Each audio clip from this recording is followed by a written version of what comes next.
Okay बेटा, हाँ बेटा, नेक्स्ट अपन लोग फर्स्ट चैप्टर पढ़ रहे थे आवेश तथा विद्युत क्षेत्र। लास्ट क्लास के अंदर अपन ने बात करी थी बेटा विद्युत क्षेत्र की तीव्रता के बारे में। मैं आपको थोड़ा सा बता देता हूँ विद्युत क्षेत्र की तीव्रता क्या होती है। मैंने आपको एक फॉर्मूला बताया था कि अगर हमारे पास में कोई Q आवेश है और यहाँ से R दूरी पर हमारे पास में कोई बिंदु P स्थित है, तो इस बिंदु P के ऊपर जो विद्युत क्षेत्र की तीव्रता होती है वो E बराबर KQ/R² होती है। ये जो आपके पास में विद्युत क्षेत्र की तीव्रता E बराबर KQ/R² होती है वो एक सदिश राशि है। और अगर ये जो ओरिजिनली आवेश यहाँ पर रखा गया है अगर ये धनावेश है तो इस विद्युत क्षेत्र की तीव्रता जो होगी वो कहाँ होगी, बाहर की ओर। और अगर ये ऋणावेश है तो ये विद्युत क्षेत्र की तीव्रता कहाँ होती है, अंदर की ओर होती है। ओके बेटा, अब अपन बात कर रहे हैं उदासीन बिंदु के बारे में। उदासीन बिंदु क्या होता है? अच्छा बेटा, सपोज दैट आप ये सोचो कि हमारे पास में ये एक +Q आवेश यहाँ पर रखा गया है और ये दूसरा +Q आवेश दूसरा यहाँ पर रखा गया है। माना कि इन दोनों के मध्य की दूरी कुछ भी है R। अगर अपन इस रेखा के मध्य बिंदु की बात करें, इस बिंदु P की बात करें, तो सोच के देखो बेटा इस बिंदु P पर विद्युत क्षेत्र की तीव्रता कितनी होगी। अच्छा बेटा, इस +Q के कारण जो विद्युत क्षेत्र की तीव्रता होगी वो +Q से बाहर की तरफ यानी कि इधर की तरफ होगी, और इस +Q के कारण जो विद्युत क्षेत्र की तीव्रता होगी वो बाहर की तरफ यानी कि इधर की तरफ होगी। ये जो दो विद्युत क्षेत्र की तीव्रताएं हैं, सपोज दैट E1 तथा E2, अभी आप ध्यान से देखो ये दोनों आवेश समान हैं और ये जो दूरियां हैं वो दोनों दूरियां भी क्या हैं, समान, क्योंकि ये इसका क्या है, मध्य बिंदु। तो अच्छा बताओ, अगर ये दोनों आवेश भी समान हैं और ये दोनों दूरियां भी समान हैं तो E1 का मान भी कितना होगा, KQ अपॉन इस दूरी को अपन मान लेते हैं सपोज दैट R, आधी दूरी को, और इस दूरी को भी अपन क्या मान लेते हैं R, तो ये भी क्या होगी KQ/R² और ये E2 बराबर भी क्या होगी, KQ/R² होगी। तो बताओ बिंदु P पर दो विद्युत क्षेत्र की तीव्रताओं के मान तो समान है KQ/R² और KQ/R², और दोनों की दिशा क्या है, विपरीत। तो जब अपन दोनों का सदिश योग करेंगे तो बताइए क्या इसका जो आंसर आएगा E नेट, क्या वो 0 के बराबर आएगा क्या? और अगर E नेट बराबर 0 आ रहा है तो ऐसे बिंदु को ही हम क्या कहते हैं, उदासीन बिंदु या न्यूट्रल पॉइंट कहते हैं। उदासीन बिंदु या न्यूट्रल पॉइंट क्या होता है बेटा, ऐसा बिंदु जहां पर परिणामी विद्युत क्षेत्र की तीव्रता E का मान 0 प्राप्त होता है उसको अपन लोग क्या बोलते हैं, उदासीन बिंदु बोलते हैं। ओके बेटा, मैंने आपको पहले क्लास के अंदर बताया था कि दो प्रकार के निकाय होते हैं, एक होता है आपका सम्मित निकाय और एक आपका होता है असम्मित निकाय। थोड़ा सा वापस से बता रहा हूं, ध्यान से सुन लो। अपन मेनली केवल सम्मित निकाय के बारे में बात कर रहे हैं। सम्मित निकाय क्या होता है, अगर हमारे पास में एक सरल रेखा है और उस सरल रेखा के दोनों शीर्षों पर हमने समान आवेश रख दिए +Q और +Q, -Q भी रख सकते हैं, +2Q भी रख सकते हैं, बस दोनों आवेश क्या होने चाहिए, समान। तो इसको अपन क्या बोलते हैं बेटा, सम्मित निकाय। इसके अलावा अगर हमारे पास में एक समबाहु त्रिभुज है, सपोज दैट ये एक समबाहु त्रिभुज है, इसके तीनों शीर्षों पर समान आवेश है +Q और +Q, तो इसको भी अपन क्या बोलते हैं बेटा, सम्मित निकाय।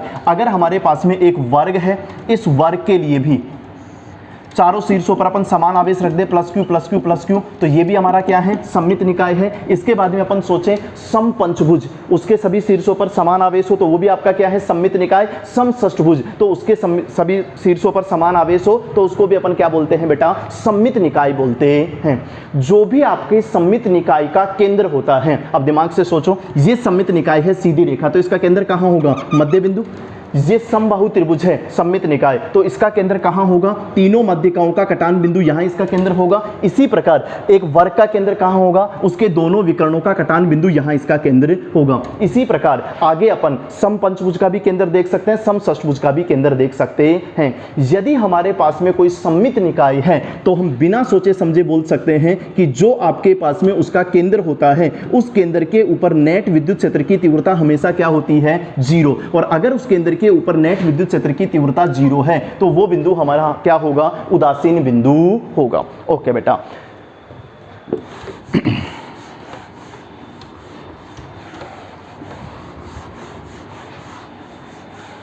हाँ बेटा, इस उदासीन बिंदु से रिलेटेड अपन कुछ क्वेश्चन सोल्व कर रहे हैं अपने नोट्स के अंदर।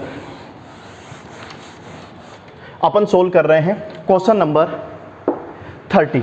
क्वेश्चन नंबर 30 क्या है, थोड़ा सा अच्छा क्वेश्चन है, ध्यान से देखिए। क्वेश्चन नंबर 30 ये कह रहा है कि हमारे पास में एक समपंचभुज है, ठीक है बेटा, ये हमारे पास में एक समपंचभुज है, 1 2 3 और 4।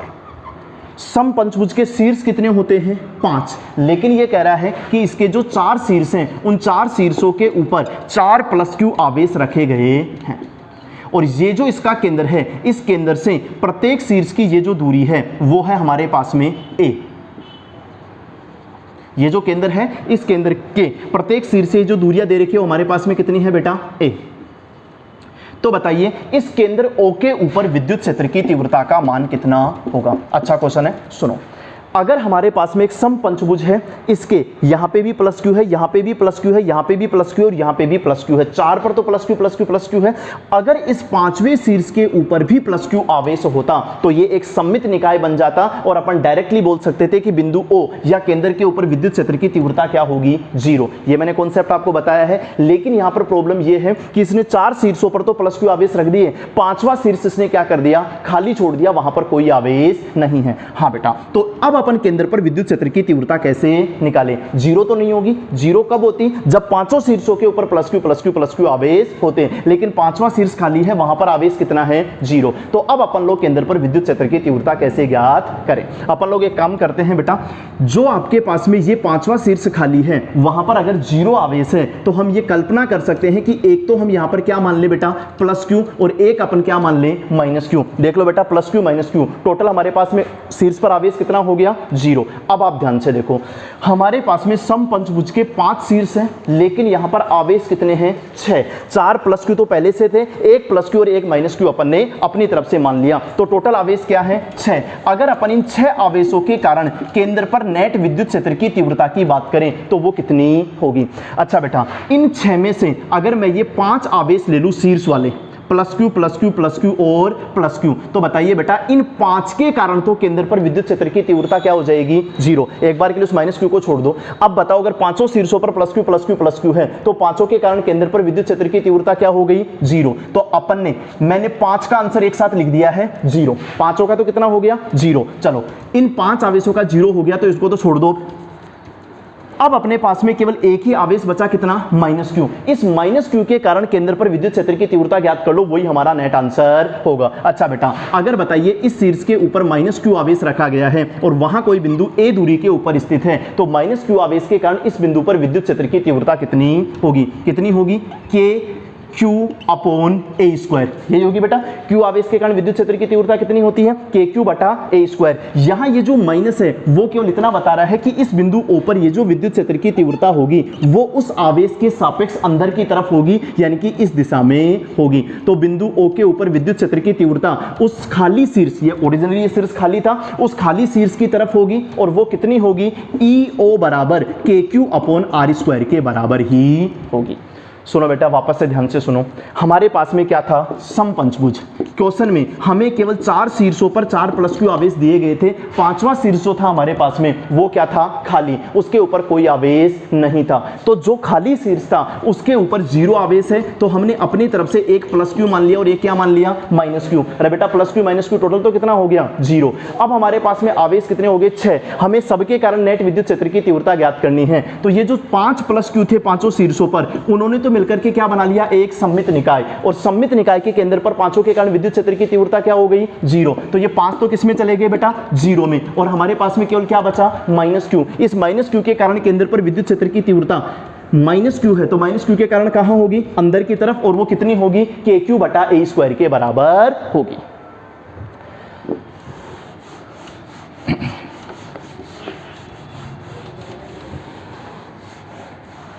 हाँ बेटा, नेक्स्ट क्वेश्चन है कि हमारे पास में क्वेश्चन नंबर 31, हमारे पास में एक प्लस क्यू आवेश है और दूसरा प्लस का 9Q आवेश है। ये दोनों आवेश एक दूसरे से 20 सेंटीमीटर की दूरी पर रखे गए हैं। तो बताइए इस निकाय का उदासीन बिंदु कहां होगा, नेट विद्युत क्षेत्र की तीव्रता 0 कहां होगी। अच्छा बेटा, अपन इस रेखा को एक पूरी रेखा बना लेते हैं। अगर ये आवेश प्लस क्यू है और ये आवेश भी प्लस क्यू ही होता एक बार के लिए, तो सोचो बेटा, एक सरल रेखा के दोनों शीर्षों पर प्लस क्यू आवेश है, तो वो निकाय तो कौन सा हुआ बेटा सममित निकाय। और मैंने आपको कॉन्सेप्ट बताया कि सममित निकाय के लिए उदासीन बिंदु कहाँ प्राप्त होता है? हमेशा उसके केंद्र पर, यानी कि बिल्कुल बीचों बीच में प्राप्त होता, तो ये भी दूरी 10 सेंटीमीटर हो जाती है और वो भी दूरी कितनी हो जाती है? 10 सेंटीमीटर। लेकिन यहाँ समस्या ये है कि इसने यहाँ क्या रख दिया बेटा? प्लस का 9q। अगर यहाँ प्लस का 9q है तो आप ध्यान से देखो, अब ये सममित निकाय नहीं है। एक प्लस q है और दूसरा प्लस का 9q है, तो ये सममित निकाय नहीं है। अब आपकी ई नेट का मान 0 कहाँ होगा, यानी कि उदासीन बिंदु कहाँ होगा, ये अपने को सोल्व करना पड़ेगा। चलिए बेटा, माना कि जो हमारे पास में उदासीन बिंदु है, अपन ऐसे ही मान लेते हैं कि कोई बिंदु बीच में P है जो कि आपका उदासीन बिंदु है, और उसकी प्लस q आवेश से ये जो दूरी है हमने वो कितनी मान ली? x। तो बताओ, अगर ये दूरी x है तो ये दूरी हमारे पास में कितनी हो जाएगी बेटा? 20 माइनस x के बराबर होगी। अच्छा बेटा, अब अगर अपने को बिंदु P पर नेट विद्युत क्षेत्र की तीव्रता का मान 0 करना है तो वो हम कैसे करेंगे? इस प्लस q के कारण बिंदु P पर विद्युत क्षेत्र की तीव्रता को मान लो क्या? E1। तो बेटा प्लस q यहाँ है और बिंदु यहाँ है, तो धनावेश के कारण विद्युत क्षेत्र की तीव्रता कहाँ होती है? बाहर की ओर। तो बताइए E1 जो होगी क्या वो बाहर की ओर, इसका मतलब इधर की तरफ होगी क्या? अच्छा, इसका मान अपन निकाल लेते हैं। इसका मान क्या होगा? KQ/r²। तो K Q की जगह क्या आएगा? Q। मैंने फिर से बोल रहा हूँ, प्लस माइनस आप चिन्ह से अपने को कोई मतलब नहीं है। ये प्लस हमें केवल क्या बता रहा था? दिशा, कि प्लस के कारण बिंदु P पर विद्युत क्षेत्र की तीव्रता बाहर की तरफ होगी। उसको अपन ने क्या मान लिया? E1। E1 का मान क्या होता है? KQ/r²। तो K Q की जगह हमारा Q आएगा और नीचे दूरी कितनी है? x, तो नीचे क्या आ जाएगा? x²। ओके बेटा, उस प्लस 9q की बात करते हैं। तो प्लस 9q यहाँ है और बिंदु यहाँ है, तो प्लस के कारण विद्युत क्षेत्र की तीव्रता कहाँ होती है? बाहर की तरफ। तो बाहर की तरफ, इसका मतलब इसके कारण विद्युत क्षेत्र की तीव्रता कहाँ होगी? इधर की तरफ। वो कितनी होगी? E2। अच्छा बेटा, E2 का मान बताओ, फॉर्मूला वही लगेगा KQ/r²। K, इस बार Q का मान कितना है बेटा? 9q।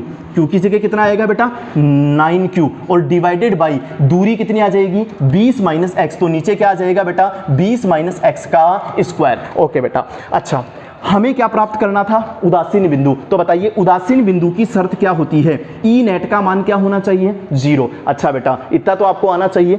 बिंदु P पर दो विद्युत क्षेत्र की तीव्रताएं हैं E1 और E2, क्या दोनों विपरीत दिशा में है क्या? तो आपके हिसाब से ई नेट क्या होना चाहिए? E1 minus E2। अगर दो विद्युत क्षेत्र की तीव्रताएं दो सदिश राशि विपरीत दिशा में हो तो उनका परिणामी क्या होता है? दोनों को अपन क्या कर देते हैं? माइनस। ओके बेटा, इसको सोल्व करते हैं। E1 का मान पुट करो। E1 का मान कितना है बेटा? KQ/x² माइनस E2 का मान K9q divided by 20 minus x का स्क्वायर, और बराबर क्या होना चाहिए? 0। ओके बेटा, इसको हम क्या लिख सकते हैं? KQ/x² बराबर, वो उधर जाके क्या बन जाएगा? K9q divided by 20 minus x का स्क्वायर। ओके बेटा, K से K कैंसिल, Q से Q कैंसिल, क्या बचा हमारे पास में? देखो एक बार के लिए, 1/x² बराबर 9/20 माइनस x का स्क्वायर। ओके बेटा, अब अपन क्या करते हैं? इसका वर्गमूल कर देते हैं। अगर दोनों तरफ अपन वर्गमूल करें तो सोचो बेटा, 1 का वर्गमूल 1, x² का x बराबर 9 का वर्गमूल 3, और 20 माइनस x का स्क्वायर, तो वर्गमूल करोगे तो केवल क्या बचेगा? 20 माइनस x। ओके बेटा, इसको क्रॉस गुणा कर लो। क्रॉस गुणा करोगे तो ये क्या बनेगा? 3x, और बराबर क्या हो जाएगा? 20 माइनस x। इस x को इधर लेके आओ तो ये क्या बनेगा? 4x बराबर 20। तो x बराबर कितना आ जाएगा हमारे पास में? 5 सेंटीमीटर। यानी कि इस बार जो उदासीन बिंदु होगा, बेटा वापस ध्यान से सुन लो, अगर ये प्लस q था और ये भी प्लस q ही होता तो हमें कोई दिमाग नहीं लगाना था। ये सममित निकाय है और सममित निकाय का उदासीन बिंदु कहाँ होता है? उसका केंद्र। तो केंद्र बिल्कुल बीचों बीच में होता तो ये दूरी भी 10 सेंटीमीटर होती और ये दूरी भी कितनी होती? 10 सेंटीमीटर। लेकिन अभी दोनों आवेश क्या हैं? अलग अलग, प्लस q और प्लस का 9q। तो अब ये सममित निकाय नहीं है, और सममित निकाय नहीं है तो उसको अपने को इस टाइप से पूरा सोल्व करना पड़ेगा। और हमारे पास में आंसर कितना आया? x का मान कितना आया? 5 सेंटीमीटर। तो ये दूरी कितनी हो गई? 5 सेंटीमीटर। तो ऑब्वियसली बताओ, अगर ये दूरी 5 सेंटीमीटर है तो ये दूरी कितनी बचेगी? 15 सेंटीमीटर। यानी कि इस बार उदासीन बिंदु कहाँ होगा? प्लस q आवेश से तो 5 सेंटीमीटर दूरी पर, और प्लस 9q आवेश से 15 सेंटीमीटर दूरी पर होगा।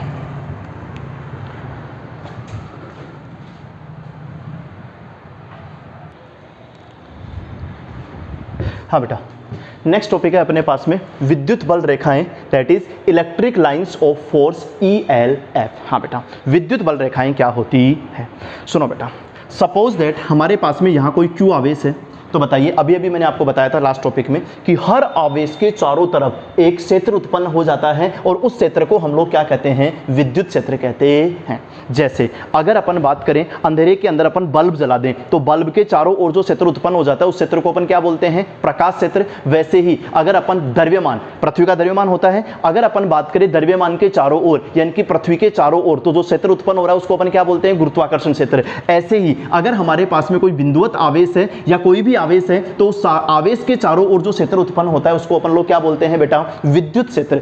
विद्युत बल रेखाएं क्या होती हैं, सपोज दैट किसी स्थान पर कोई विद्युत क्षेत्र है, मान लो इस बोर्ड के ऊपर कोई विद्युत क्षेत्र है, तो उस विद्युत क्षेत्र को प्रदर्शित करने के लिए हम कुछ काल्पनिक रेखाएं खींचते हैं और वो जो काल्पनिक रेखाएं हम खींचते हैं उन रेखाओं को ही हम क्या बोलते हैं, विद्युत बल रेखाएं बोलते हैं। ये तो इसकी पहली डेफिनेशन। दूसरी डेफिनेशन क्या है, विद्युत बल रेखाओं की दो डेफिनेशन है, दोनों डेफिनेशन आपको अच्छे से याद करनी है। दूसरी डेफिनेशन क्या है कि अगर हम लोग कोई एकांक धनावेश ले लें, एकांक धनावेश का मतलब एक कूलाम का धनावेश, एकांक का मतलब क्या होता है बेटा, एक। तो अगर अपन एक कूलाम का कोई धनावेश ले लें और उसको किसी बिंदु के ऊपर अपन स्वतंत्रता पूर्वक रख करके छोड़ दें तो उस विद्युत क्षेत्र के कारण ये एकांक धनावेश इस प्रकार से गति करता है और वो उसकी गति करने से ये जो काल्पनिक पथ बनता है, मैं फिर से बोल रहा हूं, वास्तव में अपन यहां पर एकांक धनावेश रखते नहीं है, हम केवल कल्पना करते हैं कि अगर किसी विद्युत क्षेत्र के अंदर हम एकांक धनावेश को स्वतंत्रता पूर्वक रख के छोड़ दें तो इसके द्वारा जो सतत काल्पनिक वक्र बनता है, सतत का मतलब लगातार, कंटिन्यूअस होना चाहिए, बीच में टूटना नहीं चाहिए, और वो काल्पनिक वक्र बनता है, उस काल्पनिक वक्र को ही हम लोग क्या बोलते हैं, विद्युत बल रेखा बोलते हैं। तो विद्युत बल रेखाओं की दो परिभाषाएं होती हैं, दोनों परिभाषाएं अपने को डायरेक्टली अच्छे से याद करनी है। मैं नोट्स में से देख के आपको एक बार बोल के बता देता हूं, बिल्कुल सिंपल सी बात है। किसी स्थान पर विद्युत क्षेत्र को प्रदर्शित करने के लिए खींची गई काल्पनिक रेखाएं जो होती हैं, मैं बार बार बोल रहा हूं, बल रेखाएं कैसी होती हैं, काल्पनिक, उन्हीं को अपन क्या बोलते हैं, विद्युत बल रेखाएं। दूसरी डेफिनेशन क्या है, यदि किसी विद्युत क्षेत्र में एकांक धनावेश, एकांक धनावेश का मतलब भी मैंने आपको बताया, एक कूलाम के धनावेश को स्वतंत्रता पूर्वक रखे छोड़ा जाए तो उसके द्वारा तय किया गया सतत काल्पनिक पथ ही विद्युत बल रेखा कहलाती है। ओके बेटा, नेक्स्ट अब अपन बात कर रहे हैं विद्युत बल रेखाओं के गुणधर्म यानी कि ईएलएफ के गुणधर्म, और ये बहुत इंपॉर्टेंट टॉपिक है बेटा एग्जाम के लिए। एग्जाम में पूछा जा सकता है विद्युत बल रेखाओं को परिभाषित कीजिए, तो आपको दोनों परिभाषाएं लिख के आनी है, और विद्युत बल रेखाओं के कोई दो गुणधर्म लिखिए। मैं यहां पर आपको 8-10 गुणधर्म बताऊंगा, उनमें से कोई भी दो गुणधर्म आपको लिख के आने हैं। ओके बेटा, तो विद्युत बल रेखाओं के गुणधर्म, पहला गुणधर्म क्या कहता है, पहला गुणधर्म अभी अपन ने परिभाषाओं में ही देख लिया कि जो विद्युत बल रेखाएं होती हैं वो हमेशा काल्पनिक वक्र होती हैं, वास्तव में इनका अस्तित्व नहीं होता है। विद्युत बल रेखाएं क्या होती है बेटा, काल्पनिक वक्र होती है, वास्तव में इनका कोई अस्तित्व नहीं होता है। अच्छा बेटा, दूसरा गुणधर्म, दूसरा गुणधर्म क्या कहता है, विद्युत बल रेखाएं वास्तव में किसको प्रदर्शित करती है बेटा, विद्युत क्षेत्र को प्रदर्शित करती है, यानी कि ई को प्रदर्शित करती है। विद्युत बल रेखाएं वास्तव में अपन खींचते क्यों हैं, विद्युत क्षेत्र को प्रदर्शित करने के लिए खींचते हैं। तो चलो दूसरा गुणधर्म क्या कहता है, सपोज दैट किसी विद्युत क्षेत्र को प्रदर्शित करने के लिए इस प्रकार से हमने कोई विद्युत बल रेखा खींच ली, जहां पर भी विद्युत बल रेखा यानी कि ईएलएफ है, इसका मतलब वहां पर कोई ना कोई विद्युत क्षेत्र है। विद्युत क्षेत्र को प्रदर्शित करने के लिए ही हम विद्युत बल रेखा खींचते हैं। तो चलो सपोज दैट अपन ने विद्युत बल रेखा खींच ली। अच्छा, अब मैंने आपको यहां पर कोई बिंदु दे दिया, मान लो P, यहां मैंने आपको बिंदु दे दिया Q और यहां मैंने आपको बिंदु दे दिया R। यदि हम इन बिंदुओं के ऊपर, फॉर एग्जांपल जैसे बिंदु P है, इस बिंदु P के ऊपर अपन ने एक स्पर्श रेखा खींच ली, ये वाली स्पर्श रेखा, इस बिंदु Q के ऊपर भी अपन ने स्पर्श रेखा खींच ली, ये वाली स्पर्श रेखा, बिंदु R पर भी अपन ने स्पर्श रेखा खींच ली, ये वाली स्पर्श रेखा खींच ली। जो स्पर्श रेखा अपन खींचते हैं वो स्पर्श रेखा ही उस बिंदु पर विद्युत क्षेत्र की तीव्रता यानी कि E की दिशा को प्रदर्शित करती है। अरे बेटा, अगर ये विद्युत बल रेखा अपन ने बनाई है, इसका मतलब विद्युत बल रेखा जहां होती है, इसका मतलब उस हर बिंदु के ऊपर क्या है, विद्युत क्षेत्र है। तो अपने को इस बिंदु पर विद्युत क्षेत्र की दिशा बतानी है। विद्युत क्षेत्र एक सदिश राशि है, तो अगर इस बिंदु पर दिशा बतानी है तो यहां पर एक स्पर्श रेखा खींच लो, ये इस बिंदु पर विद्युत क्षेत्र की दिशा यानी कि ईपी की दिशा को प्रदर्शित करेगी। अच्छा बेटा, इस बिंदु क्यू पर प्रदर्शित करनी है दिशा को, तो यहां पर स्पर्श रेखा खींच लो, इसको आप क्या बोल दो, ई क्यू। ये बिंदु आर है, तो यहां पर स्पर्श रेखा खींच लो, इसको आप क्या बोल दो, ई आर। किसी भी बिंदु पर जो हम स्पर्श रेखा खींचते हैं वो ही उस बिंदु पर विद्युत क्षेत्र की तीव्रता की दिशा को प्रदर्शित करती है। ओके बेटा, नेक्स्ट तीसरा गुणधर्म जो कि सबसे इंपॉर्टेंट है एग्जाम के लिए, और सुनो बेटा, अगर आपको एग्जाम में पूछता है विद्युत बल रेखाओं के कोई दो गुणधर्म लिखिए, तो जो तीसरा गुणधर्म मैं आपको बता रहा हूं वो 100% आपको लिखना है। उसके अलावा आप कोई दूसरा गुणधर्म कोई सा भी लिख सकते हो, लेकिन तीसरा गुणधर्म इंपॉर्टेंट है, उसको आपको लिखना है। तीसरा गुणधर्म क्या कहता है? तीसरा गुणधर्म ये कहता है कि सपोज दैट हमारे पास में ये कोई विद्युत बल रेखा है, ये हमारी पहली विद्युत बल रेखा है, और सपोज दैट ये हमारे पास में कोई दूसरी विद्युत बल रेखा है, कि क्या ये दो विद्युत बल रेखाएं, मान लो ये दूसरी विद्युत बल रेखा इधर से आगे जा रही है, क्या ये दो विद्युत बल रेखाएं आगे जाकर के एक दूसरे को काट सकती है क्या? तो मैं कहता हूं कि दो विद्युत बल रेखाएं कभी भी एक दूसरे को प्रतिच्छेद नहीं कर सकती, अर्थात दो विद्युत बल रेखाएं कभी भी एक दूसरे को काट नहीं सकती। ऐसा क्यों? अगर ये दो विद्युत बल रेखाएं मान लो एक दूसरे को काटेगी, तो जब दो विद्युत बल रेखाएं एक दूसरे को काटेगी, देखो बेटा ये आपकी पहली विद्युत बल रेखा इधर से जा रही है और ये आपकी दूसरी विद्युत बल रेखा वो इधर से जा रही है। अगर मान लो इस बिंदु P के ऊपर दोनों विद्युत बल रेखाएं एक दूसरे को काट देती है, तो मैं कह रहा हूं कि ऐसा संभव नहीं है। क्यों? एक बात बताओ बेटा, अगर ये दो विद्युत बल रेखाएं एक दूसरे को काट रही है, तो देखो यहां मैं कोई बिंदु सोचूं तो क्या ये बिंदु इस पहली विद्युत बल रेखा पर ही है ना, दूसरी बल रेखा से इसको कोई मतलब नहीं है। अगर यहां बिंदु सोचूं तो वो किस पर है? दूसरी बल रेखा पर है। लेकिन अगर दोनों एक दूसरे को काट रही है, तो जो काटने वाला बिंदु है, प्रतिच्छेदन बिंदु है, क्या वो पहली विद्युत बल रेखा पर भी स्थित है? यस। क्या वो बिंदु P दूसरी विद्युत बल रेखा पर भी स्थित है? यस। तो अब बताओ, इस दूसरे गुण के हिसाब से अगर अपन बिंदु P पर विद्युत क्षेत्र की दिशा देखें, तो देखो इस बल रेखा को देखें तो जो स्पर्श रेखा खींचेंगे वो इधर जाएगी। देखो इस बल रेखा के हिसाब से विद्युत बल रेखा कहां, स्पर्श रेखा कहां जाएगी? इधर। अच्छा, इस बल रेखा के हिसाब से सोचें तो बिंदु P के ऊपर स्पर्श रेखा कहां जाएगी? इधर। अच्छा बेटा, तो इस बल रेखा के हिसाब से तो EP की दिशा कहां आएगी? इधर। और इस बल रेखा के हिसाब से सोचें तो उसी बिंदु पर विद्युत क्षेत्र की दिशा कहां आएगी? इधर। विद्युत क्षेत्र या विद्युत क्षेत्र की तीव्रता E एक सदिश राशि है, और जो सदिश राशि होती है उसकी किसी दिए गए बिंदु पर एक निश्चित दिशा होती है। सदिश राशि वो होती है जिसमें दिशा होती है, लेकिन वो दिशा क्या होनी चाहिए? एक निश्चित दिशा होनी चाहिए। अगर ये दोनों बल रेखाएं एक दूसरे को यहां काटेगी, तो एक ही बिंदु पर विद्युत क्षेत्र की तीव्रता की दो दिशाएं प्राप्त होगी। पहली बल रेखा के कारण दिशा अलग आएगी और दूसरी बल रेखा के कारण दिशा अलग आएगी, जो कि संभव नहीं है। बेटा, किसी सदिश की एक बिंदु पर एक ही दिशा हो सकती है, और यहां अगर दोनों बल रेखाएं एक दूसरे को प्रतिच्छेद करेगी, तो पहली बल रेखा के हिसाब से उसकी दिशा अलग आएगी और दूसरी बल रेखा के हिसाब से उसकी दिशा अलग आएगी, जो कि संभव नहीं है। तो ये तीसरा गुणधर्म बहुत इंपॉर्टेंट है, और यहां से एक नंबर का क्वेश्चन केवल तीसरे गुणधर्म का ही आ सकता है। कि क्वेश्चन ये आ सकता है कि क्या दो विद्युत बल रेखाएं परस्पर प्रतिच्छेद कर सकती है, यानी कि क्या दो विद्युत बल रेखाएं परस्पर एक दूसरे को काट सकती है? यदि नहीं तो क्यों? तो आप क्या लिखोगे? बिल्कुल, दो विद्युत बल रेखाएं कभी भी, दो विद्युत बल रेखाएं एक दूसरे को प्रतिच्छेद नहीं कर सकती, क्योंकि यदि विद्युत बल रेखाएं एक दूसरे को प्रतिच्छेद करेगी तो प्रतिच्छेदन बिंदु पर विद्युत क्षेत्र की तीव्रता की दो दिशाएं प्राप्त होगी, जो कि संभव नहीं है। ओके बेटा, नेक्स्ट अगला गुण।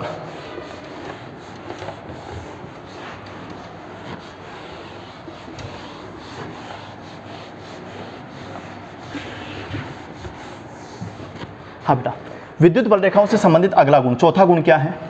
मैं आपको दो आवेश बता रहा हूं, बिंदुवत आवेश। एक हमारे पास में +Q आवेश है और दूसरा ये हमारे पास में -Q आवेश है। मैंने आपको बताया है कि धनावेश के कारण विद्युत क्षेत्र हमेशा कहाँ होता है? बाहर की तरफ, और ऋणावेश के कारण कहाँ होता है? अंदर की तरफ। अच्छा बेटा, अगर मैं इस +Q आवेश के कारण बात करूं, मैं आपको कहूं ये बिंदु, तो बताइए इस बिंदु पर विद्युत क्षेत्र की तीव्रता की दिशा कहाँ होगी? बाहर की तरफ।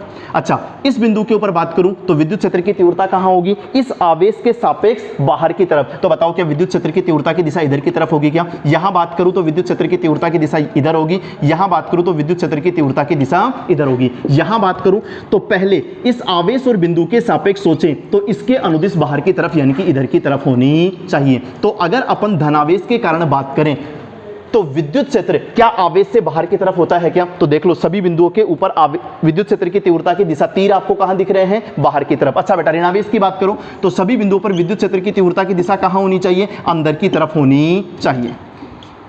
ये बात तो अपन ने पहले ही देख ली थी। धनावेश के कारण विद्युत क्षेत्र की तीव्रता कहां होती है बेटा? बाहर की तरफ, और ऋणावेश के कारण कहां होती है? अंदर की तरफ होती है। और उस विद्युत क्षेत्र को प्रदर्शित करने के लिए ही हम यहां पर क्या खींच देते हैं? विद्युत बल रेखाएं खींच देते हैं। अच्छा बेटा, इसका दूसरा तरीका आप ये भी समझ सकते हो दूसरी परिभाषा मैंने आपको क्या बताई विद्युत बल रेखाओं की, कि अगर अपने को विद्युत बल रेखा खींचनी है तो आप एक काम करो, 1 कूलम्ब का धनावेश ले लो और उसको स्वतंत्रता पूर्वक छोड़ दो, वो जैसे गति करे वही क्या बनेगी, विद्युत बल रेखा। अच्छा बेटा, ये धनावेश है प्लस क्यू, अगर ये प्लस क्यू यहां पर आपका धनावेश है तो इसके चारों तरफ विद्युत बल रेखाएं खींचने के लिए आप क्या काम करो, फॉर एग्जांपल यहां बल रेखा खींचनी है तो यहां प्लस 1 कूलम्ब का धनावेश रख दो। अच्छा बेटा देखो, ये प्लस क्यू है और उसके पास में अपन ने प्लस 1 कूलम्ब का धनावेश ही रखा है, तो बताइए ये प्लस इस प्लस को क्या करेगा, प्रतिकर्षित करेगा। तो क्या ये प्लस का 1 कूलम्ब यहां से दूर की तरफ अनंत की तरफ चला जाएगा। अच्छा बेटा, यहां रखोगे प्लस का 1 कूलम्ब, तो बताइए ये प्लस क्यू इस प्लस 1 कूलम्ब को प्रतिकर्षित करेगा, तो वो यहां से दूर चला जाएगा, कहां पर, अनंत की तरफ चला जाएगा। तो बताओ सभी तीर कहां जा रहे हैं, बाहर की तरफ।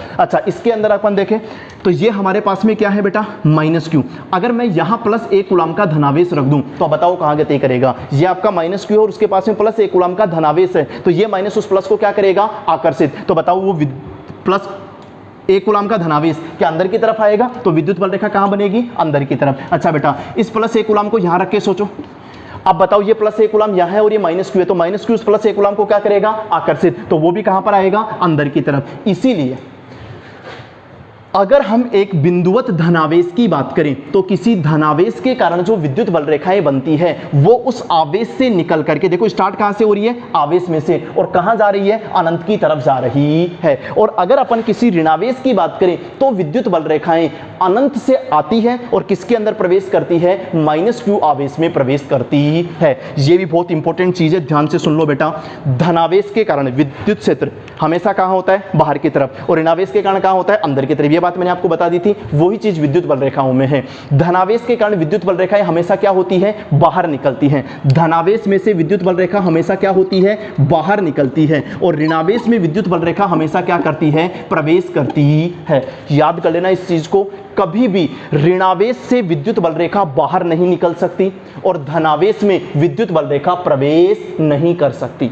धनावेश से विद्युत बल रेखाएं हमेशा कहां निकलती हैं, बाहर, और ऋणावेश में हमेशा क्या करती हैं, प्रवेश करती हैं। ओके बेटा, नेक्स्ट।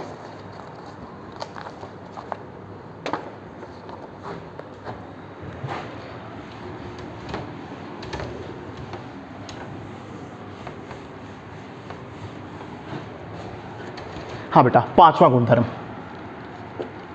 अभी अपन ने चौथे गुणधर्म में देखा कि अगर हमारे पास में एक प्लस क्यू आवेश है तो उसमें से विद्युत बल रेखाएं क्या होती है, बाहर निकलती है, और माइनस क्यू आवेश के लिए विद्युत बल रेखाएं क्या होती है, अंदर प्रवेश करती है। इस बार अपन दो आवेश ले रहे हैं। हाँ बेटा, इस बार अपन दो तो क्या ले रहे हैं, प्लस क्यू आवेश, या फिर एक प्लस क्यू ले रहे हैं और एक हम क्या ले रहे हैं, माइनस क्यू आवेश। ध्यान से समझना बेटा, अगर दोनों प्लस प्लस हैं तो दोनों में से विद्युत बल रेखाएं बाहर निकलेगी। प्लस में से हमेशा विद्युत बल रेखाएं क्या होती है बेटा, बाहर निकलती हैं। लेकिन प्लस प्लस में वास्तव में क्या होता है, प्रतिकर्षण। तो इधर वाली बल रेखा इधर चली जाएगी, प्लस में से बाहर निकल करके, इधर वाली बल रेखा इधर चली जाएगी। लेकिन यहां से जो बल रेखा सीधी बाहर निकलने वाली थी, अगर ये दूसरा प्लस क्यू नहीं होता तो वो बल रेखा सीधी सीधी कहां जाती, आगे। लेकिन अब ये बल रेखा जैसे यहां से थोड़ा सा आगे जाएगी इस प्लस क्यू की तरफ, तो ये प्लस क्यू जो होगा वो इस बल रेखा को, या एकांक धनावेश है ना वास्तव में यहां पर, तो अगर अपन 1 कूलम्ब का धनावेश यहां पर सोचें तो ये 1 कूलम्ब का धनावेश जैसे यहां से थोड़ा सा आगे जाएगा तो अब ये 1 कूलम्ब का धनावेश इस प्लस क्यू से क्या होगा, प्रतिकर्षित, और प्रतिकर्षित होगा तो ये बल रेखा या ये प्लस 1 कूलम्ब का धनावेश सीधा आगे जाने की बजाय घूम करके ऐसे कहां चला जाएगा, ऊपर चला जाएगा। अच्छा बेटा, इधर से कोई विद्युत बल रेखा मान लो बाहर निकलती तो वो सीधी जाने की बजाय इस सामने वाले प्लस क्यू से क्या होगी, प्रतिकर्षित, और प्रतिकर्षित होगी तो ये घूम करके कहां चली जाएगी, इधर। इसी प्रकार यहां से बल रेखा निकलेगी तो वो घूम के कहां चली जाएगी, ऊपर, और इसी प्रकार यहां से निकलेगी तो वो कहां चली जाएगी, नीचे। तो प्रतिकर्षण के कारण ये विद्युत बल रेखाएं क्या हो गई है, फैल गई हैं। प्रतिकर्षण के कारण ये विद्युत बल रेखाएं देखो क्या हो गई है, फैल गई है। अच्छा बेटा, अगर एक प्लस क्यू हो और दूसरा माइनस क्यू हो तो इधर वाले प्लस क्यू में से विद्युत बल रेखा इधर बाहर निकल जाएगी। अच्छा, इस माइनस क्यू में विद्युत बल रेखा इधर से प्रवेश कर जाएगी, चलो ठीक है। अगर अपन इस प्लस क्यू में से बाहर निकाले इधर की तरफ बल रेखा, तो ये बल रेखा इधर से जो आगे जा रही है, यदि सामने प्लस क्यू होता तो प्रतिकर्षित होकर के कहां जाती? दूर। लेकिन सामने माइनस क्यू है, तो ये इस बल रेखा को सीधा जाने की बजाय इस बल रेखा को या एकांक धनावेश को अपनी तरफ खींच लेगा और ये बल रेखा घूम के कहां जाएगी? इधर। इसी प्रकार इधर से जाने वाली बल रेखा वो कहां जानी चाहिए थी? या तो सीधी जाती अगर अकेला होता तो, और सामने प्लस क्यू होता तो प्रतिकर्षित होकर कहां घूम जाती? नीचे। लेकिन सामने माइनस क्यू है तो वो इस विद्युत बल रेखा को या एकांक धनावेश को अपनी तरफ खींच लेगा। तो ये विद्युत बल रेखाएं इस प्रकार से बनेगी। अच्छा बेटा ध्यान से सुनो, अकेला प्लस क्यू हो तो विद्युत बल रेखाएं कहां जाती है? बाहर। अकेला माइनस क्यू हो तो विद्युत बल रेखाएं कहां आती है? अंदर। दो प्लस क्यू हो तो प्रतिकर्षण के कारण विद्युत बल रेखाएं देखो क्या हो जाती है? फैल जाती है। और एक प्लस क्यू और दूसरा माइनस क्यू हो तो आकर्षण के कारण विद्युत बल रेखाएं क्या हो जाती है बेटा? सिकुड़ जाती है। देखो बेटा यहां पर आपको विद्युत बल रेखाएं कहां दिख रही है? फैलती हुई दिख रही है, और वहां पर आपको विद्युत बल रेखाएं कैसी दिख रही है? सिकुड़ती हुई दिख रही है। अच्छा बेटा एक दिमाग लगाओ आप, अगर यहां पर भी माइनस क्यू हो और यहां पर भी माइनस क्यू हो तो सुनो, दोनों माइनस क्यू क्या करेंगे? प्रतिकर्षित। तो प्रतिकर्षित करेंगे तो विद्युत बल रेखाएं क्या हो जाएगी? फैल जाएगी। विद्युत बल रेखाओं की डिजाइन तो यही बनेगी, लेकिन दोनों माइनस क्यू है और माइनस क्यू में से विद्युत बल रेखा कभी भी बाहर नहीं निकलती है। माइनस क्यू में विद्युत बल रेखाएं हमेशा क्या करती है? प्रवेश करती है। तो ये सारे जो तीर बनाए थे बाहर की तरफ दोनों माइनस क्यू के लिए, वो तीर कहां बन जाएंगे बेटा? अंदर की तरफ बन जाएंगे। इसमें भी सारी विद्युत बल रेखाएं अंदर होगी और इसमें भी सारी विद्युत बल रेखाएं कहां होगी? अंदर की तरफ होगी। ठीक है बेटा, तो सुनो मैंने आपको टोटल कितनी चीजें बता दी, आप ध्यान से देखो। आपके पास में जो नोट्स हैं उनके अंदर डायग्राम 4 हैं, आप ध्यान से देखो।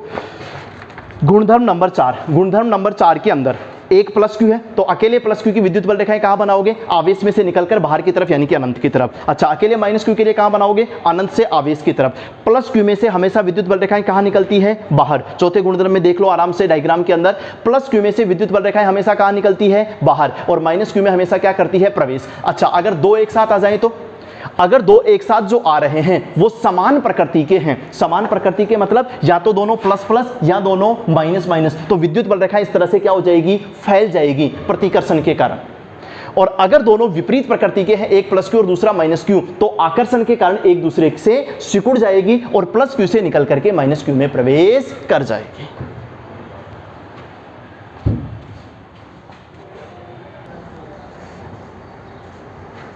हाँ बेटा अगला गुणधर्म, छठा गुणधर्म अपन पढ़ रहे हैं। अच्छा बेटा एक चीज़ बताओ, अगर हमारे पास में ये कोई एक प्लस क्यू आवेश है और ये हमारे पास में एक माइनस क्यू आवेश है, तो अभी मैंने आपको पहले बताया कि जो आपके पास में विद्युत बल रेखाएं होती हैं वो धनावेश में से हमेशा बाहर निकलती हैं और ऋणावेश में प्रवेश करती हैं। तो सपोज दैट हमने कोई विद्युत बल रेखा इस धनावेश में से बाहर निकाली और अपन ने इसको इस ऋणावेश के अंदर प्रवेश करवा दिया। ओके बेटा, प्लस क्यू में से विद्युत बल रेखा बाहर निकल करके यहाँ पे माइनस क्यू में पहुंच गई। अब क्या ये विद्युत बल रेखा वापस इस माइनस क्यू में से बाहर निकल करके इस प्लस क्यू में प्रवेश कर सकती है क्या? नहीं, क्योंकि मैंने आपको पहले ही बता दिया कि विद्युत बल रेखा कभी भी ऋणावेश में से बाहर नहीं निकल सकती और धनावेश के अंदर प्रवेश नहीं कर सकती। तो वापस विद्युत बल रेखा घूम के यहाँ पर नहीं आ सकती। अगर ऐसा है कि ये विद्युत बल रेखा इस प्लस क्यू से यहाँ से स्टार्ट हो रही है और इस माइनस क्यू के ऊपर यहाँ जाकर के खत्म हो गई है, इसका मतलब ये क्या बना? एक खुला वक्र। एक तो होता है बेटा खुला वक्र और एक क्या होता है? बंद वक्र। अगर ये विद्युत बल रेखा घूम के वापस यहाँ आ जाती तब तो ये क्या बन जाता? बंद वक्र। बट ये प्लस क्यू से निकल करके माइनस क्यू के ऊपर खत्म हो गई, तो ये हो गया इसका प्रारंभिक बिंदु और ये हो गया इसका अंतिम बिंदु। जब भी किसी वक्र का प्रारंभिक बिंदु और अंतिम बिंदु अगर दोनों अलग अलग हैं तो इसका मतलब इसको अपन क्या बोलेंगे? खुला वक्र। अगर इसका प्रारंभिक बिंदु और अंतिम बिंदु दोनों एक ही हो जाते तब ये क्या होता? बंद वक्र, जो कि विद्युत बल रेखाओं के अंदर नहीं होता है। विद्युत बल रेखाएं हमेशा कैसी होती है? खुले वक्र के रूप में होती है। ओके बेटा, नेक्स्ट अगला सातवां गुण। सातवां गुण क्या कह रहा है कि सपोज दैट यहां इस बोर्ड के ऊपर कोई विद्युत क्षेत्र है और इस विद्युत क्षेत्र को प्रदर्शित करने के लिए हमने कुछ विद्युत बल रेखाएं खींच ली इस प्रकार से।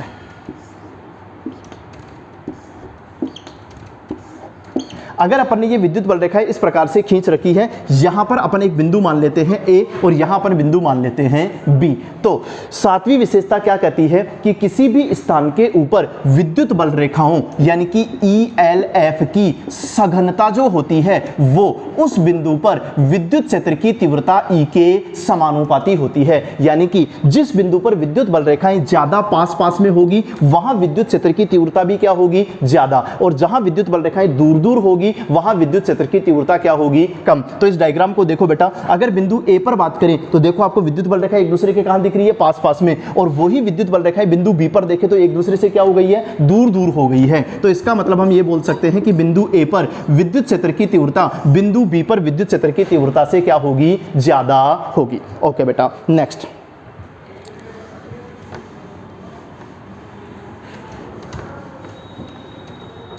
अगली विशेषता, मैंने आपको बताया कि विद्युत बल रेखाएं जो होती हैं वो वास्तव में विद्युत क्षेत्र की तीव्रता E को प्रदर्शित करती है। इसका मतलब अगर किसी स्थान पर विद्युत बल रेखाएं हैं, इसका मतलब वहां पर विद्युत क्षेत्र मौजूद है, और अगर विद्युत बल रेखाएं नहीं हैं, इसका मतलब वहां पर विद्युत क्षेत्र मौजूद नहीं होगा। सपोज दैट ये हमारे पास में दो प्लस क्यू आवेश हैं।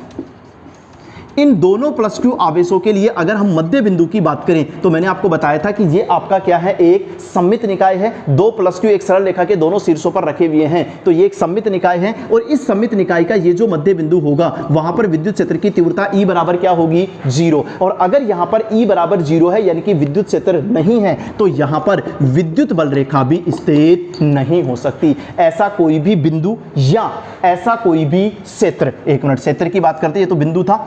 हमारे पास में एक चालक गोला है, ध्यान से सुनना बेटा, ये चीज मैं आपको सेकंड चैप्टर में बताऊंगा आगे, बट अब एक बार अभी आप याद कर लेना।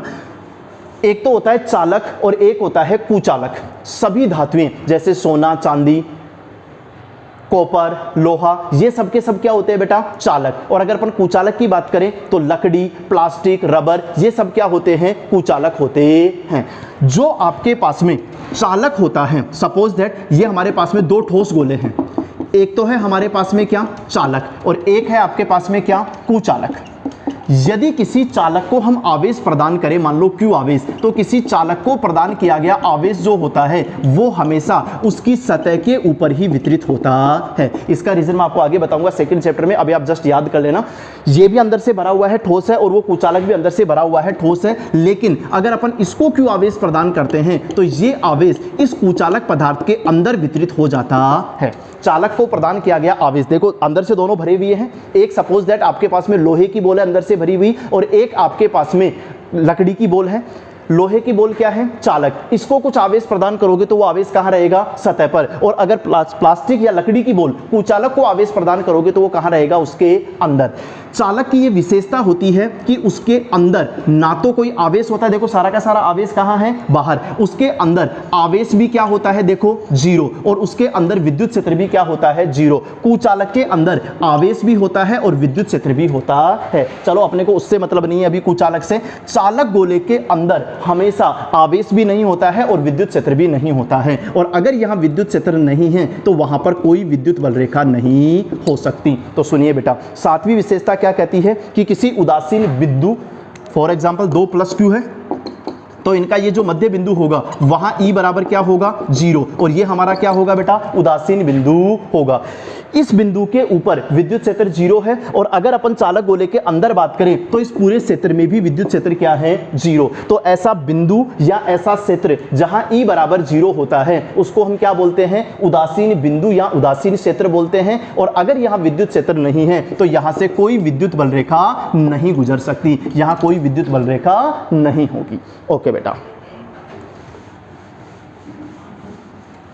नेक्स्ट अगला गुण, नो,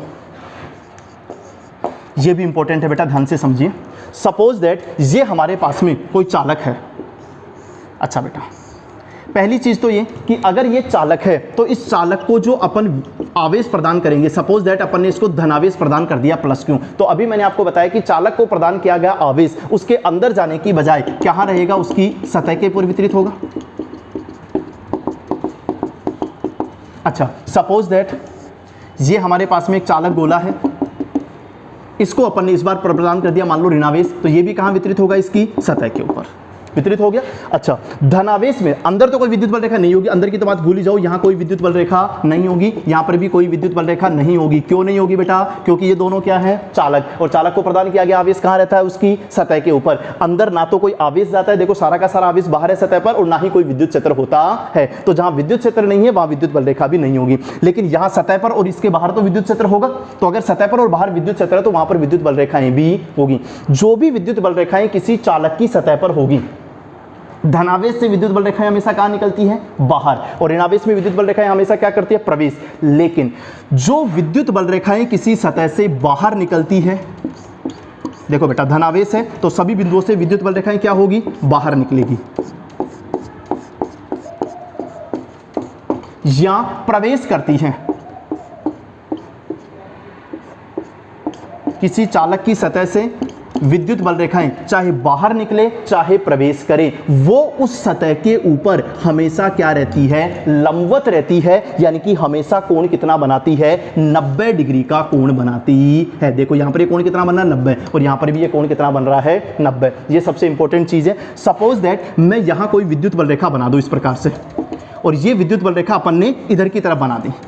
अच्छा बेटा, अगर ये विद्युत बल रेखा अपन ने इधर की तरफ बना दी तो बताइए इस चालक की सतह के साथ में ये जो आपको कोण दिख रहा है, क्या ये जो कोण है वो 90 डिग्री से कम है ना? मान लो ये कोण कितना है? 60 डिग्री, थीटा बराबर 60 डिग्री। तो ये विद्युत बल रेखा यहां पर संभव नहीं है। ध्यान से सुनो बेटा, चालक के अंदर कभी कोई विद्युत बल रेखा नहीं होती है। विद्युत बल रेखाएं कहां होगी? चालक की सतह से बाहर। धनावेश होगा तो कहां निकलेगी? बाहर। और ऋणावेश होगा तो कहां प्रवेश करेगी? अंदर। लेकिन वो विद्युत बल रेखाएं जब भी बाहर निकलेगी या अंदर प्रवेश करेगी तो वो हमेशा सतह के साथ कितने डिग्री के कोण पर होगी? 90 डिग्री के कोण पर होगी। अगर ऐसा नहीं हुआ, मान लो 90 से कम कोण पर हुई, तो इस विद्युत क्षेत्र के दो घटक बन जाएंगे। उस घटक की वजह से ये जो आवेश होगा, इसके दो घटक बन जाएंगे, एक तो इधर अगर ये बीच में होगा तो, और एक घटक की सतह के समानांतर इधर। ये सतह के समानांतर वाला जो घटक है वो इस आवेश को क्या कराएगा? गति कराएगा। और गति करवाने की वजह से उसके अंदर क्या उत्पन्न हो जाएगी? धारा। लेकिन ऐसा नहीं होता है। सपोज दैट लोहे की कोई चीज है, अगर अपन उसको आवेशित रखें तो उसके ऊपर जो विद्युत बल रेखाएं होगी वो कहां होगी? बाहर की तरफ, और उसमें धारा प्रवाहित नहीं होती है।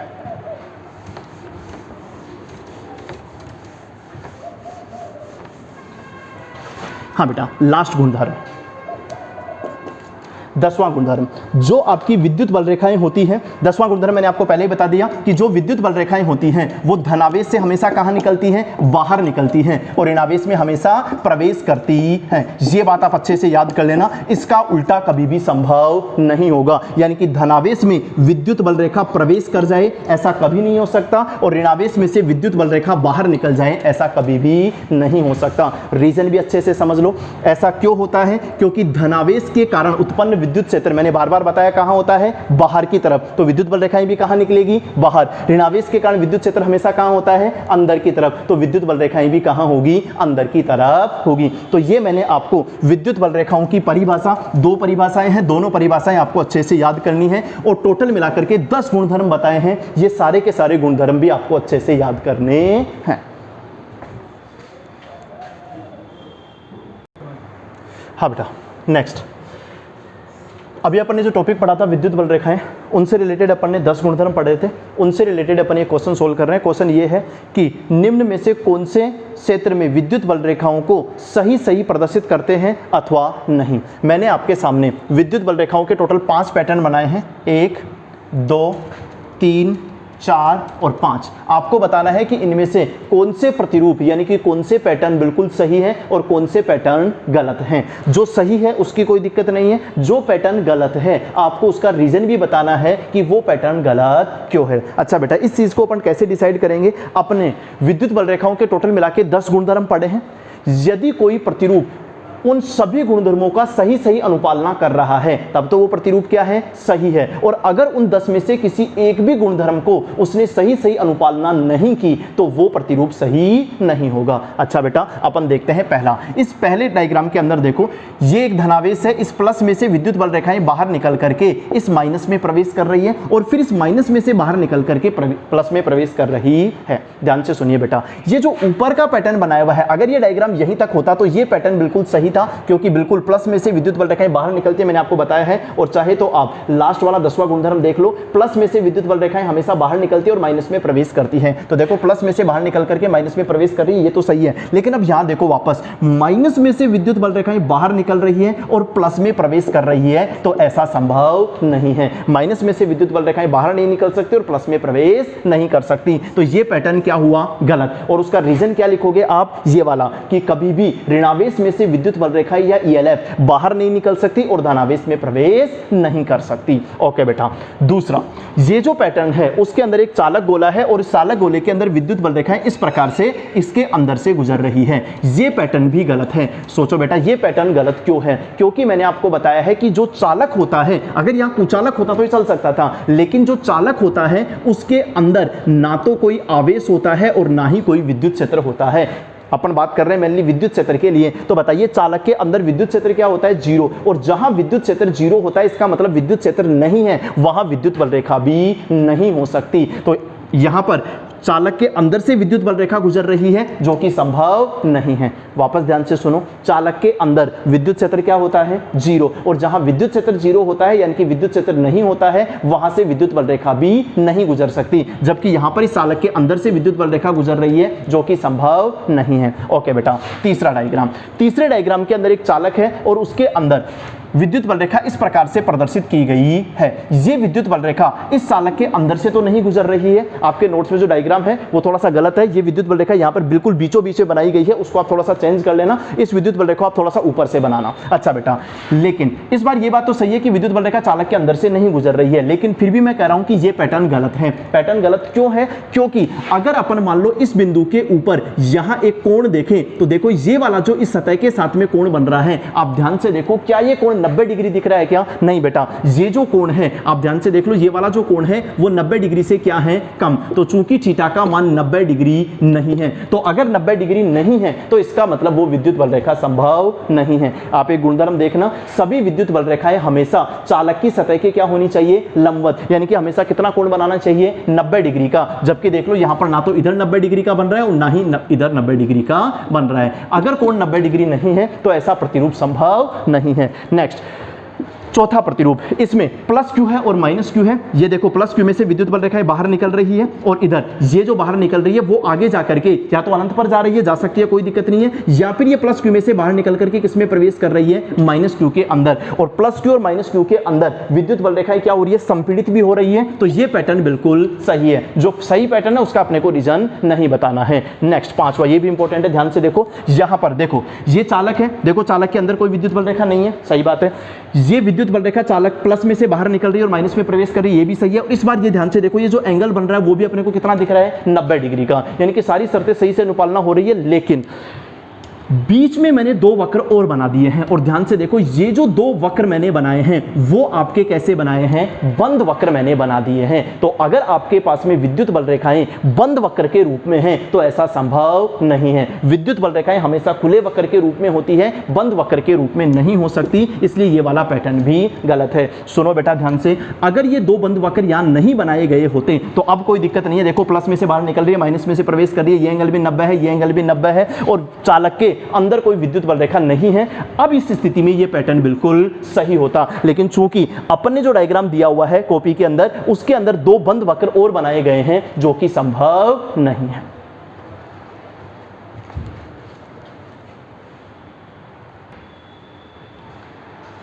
हाँ बेटा, नेक्स्ट अपन सोल्व कर रहे हैं क्वेश्चन नंबर 33, विद्युत बल रेखाओं से संबंधित ही। क्वेश्चन नंबर 33 क्या कर रहा है कि प्रदर्शित ELF के चित्र से Q1 तथा Q2 की प्रकृति तथा इनके मान के बारे में बताइए। ओके बेटा, ये पहला क्वेश्चन है, दूसरे क्वेश्चन को बाद में सोल्व करेंगे। इस पहले क्वेश्चन के डायग्राम को ध्यान से देखो, विद्युत बल रेखाओं के पैटर्न बनाए गए। चलो ठीक है, अपन ये मान लेते हैं कि पैटर्न जो भी बनाया गया वो सही है। इस पैटर्न के अंदर आपको पहले तो ये बताना है कि ये Q1 और Q2, इनके चिन्ह नहीं दिए हुए हैं प्लस माइनस। आपको एक तो Q1 और Q2 के क्या बताने हैं? चिन्ह। और दूसरी बात, इन Q1 और Q2 के मध्य संबंध बताना है कि इनमें से कौन ज्यादा है, कौन कम है और कितना ज्यादा है। अच्छा बेटा सुनिए, प्रकृति कैसे पता करते हैं? पहले अगर किसी आवेश में से विद्युत बल रेखा बाहर निकल रही है तो वो किसका है? प्लस का। और अगर किसी आवेश में विद्युत बल रेखा प्रवेश कर रही है तो वो कैसा है? माइनस। ओके बेटा, इस डायग्राम को देखो, Q1 में से क्या विद्युत बल रेखाएं बाहर निकल रही है क्या? तो Q1 कैसा हुआ? प्लस। अच्छा, Q2 में से भी क्या विद्युत बल रेखाएं बाहर निकल रही है क्या? तो Q2 भी कैसा हुआ? प्लस। दोनों के दोनों आपके क्या है? प्लस। ध्यान से देख लो बेटा, Q1 में से बाहर निकल रही है और Q2 में से भी बाहर निकल रही है। अच्छा बेटा, Q1 और Q2 के मध्य संबंध क्या होगा? जिस आवेश के लिए विद्युत बल रेखाओं की संख्या जितनी ज्यादा होती है उसका मान भी उतना ही ज्यादा होता है। अच्छा बेटा, अभी ये जो डायग्राम बनाया है इसमें Q1 से संबंधित कितनी बल रेखाएं बनाई गई हैं? 4। Q1 से रिलेटेड देखो 1 2 3 4। अच्छा, और Q2 से रिलेटेड विद्युत बल रेखाएं कितनी हैं? 1 2 3 4 5 6 7 8। इसका मतलब जो Q2 का मान है वो Q1 से ज्यादा है, क्योंकि Q2 में बल रेखाओं की संख्या कितनी है? 8, और Q1 में कितनी है? 4। तो जिसकी बल रेखाएं ज्यादा है वो आवेश भी क्या होगा? ज्यादा। और क्या वास्तव में Q2 से निकलने वाली विद्युत बल रेखाओं की संख्या Q1 से दोगुनी है क्या? अरे बेटा, यहां पर कितनी बल रेखाएं थी? 4, और यहां कितनी थी? 8। तो ये ज्यादा हो गया। अच्छा, कितना ज्यादा हुआ? डबल हो गया क्या? ये 4 था और इसमें से कितनी निकल रही है? 8। तो हम बोल सकते हैं कि Q2 का मान 2Q1 के बराबर होगा, यानी कि Q1 से क्या हो जाएगा? डबल। ओके बेटा, सेम यही चीज यहां देखते हैं। अच्छा, इस बार देखो Q1 में से विद्युत बल रेखाएं बाहर निकल रही है। देख लो Q1 में से सारी बल रेखाएं कहां निकल रही है? बाहर। और Q2 के अंदर क्या कर रही है? सारी की सारी बल रेखाएं प्रवेश कर रही हैं। तो सुनिए बेटा, बताइए Q1 कैसा होगा? पॉजिटिव। बाहर निकल रही है तो कैसा होगा? पॉजिटिव। और Q2 में विद्युत बल रेखाएं प्रवेश कर रही है तो Q2 कैसा हो जाएगा? नेगेटिव। चिन्ह में तो कोई दिक्कत नहीं है। अब बात करते हैं मान की। ओके बेटा, Q1 से संबंधित बल रेखाओं की संख्या गिनो। 1 2 3 4 5 6 7 8। कितनी बल रेखाएं हैं? 8। ओके बेटा, Q2 से संबंधित 1 2 3 4 5 6 7 8 9 10 11 12। एक मिनट,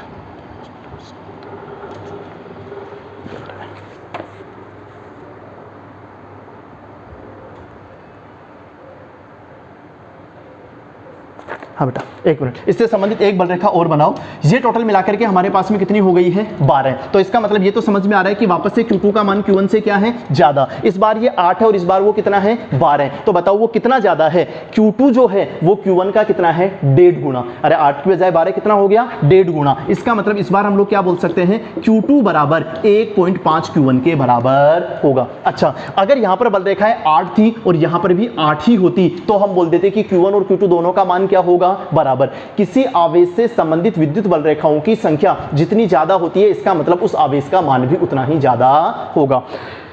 धनावेश में से हमेशा विद्युत बल रेखाएं कहां निकलती हैं? बाहर। पहले डायग्राम में देख लो Q1 से भी बाहर निकल रही है और Q2 से भी बाहर निकले तो दोनों कैसे हुए? Plus plus. दूसरे डायग्राम में Q1 से तो क्या हो रही है? बाहर निकल रही है और Q2 में क्या हो रही है? प्रवेश कर रही है। तो Q1 कैसा हुआ? पॉजिटिव, और Q2 कैसा होगा? हमारा नेगेटिव। तो इस टॉपिक के अंदर अपन ने क्या पढ़ा है बेटा? विद्युत बल रेखाओं की परिभाषाएं, 2 परिभाषाएं पढ़ी है अपन ने। वो परिभाषाएं अपने को अच्छे से याद करनी है। विद्युत बल रेखाओं से संबंधित हमने 10 गुणधर्म पढ़े हैं। सारे के सारे गुणधर्म इंपॉर्टेंट है, उनको याद करना। और सबसे इंपॉर्टेंट गुणधर्म जो है वो है अपना 2 विद्युत बल रेखाओं के प्रतिच्छेदन वाला, कि 2 विद्युत बल रेखाएं कभी भी एक दूसरे को प्रतिच्छेद नहीं कर सकती। उसका रीजन क्या है वो पूरी आपको याद करनी है। और इससे संबंधित मैंने आपको 2 क्वेश्चन सोल्व करवाए हैं, वो दोनों क्वेश्चंस भी अपने को सोल्व करने हैं।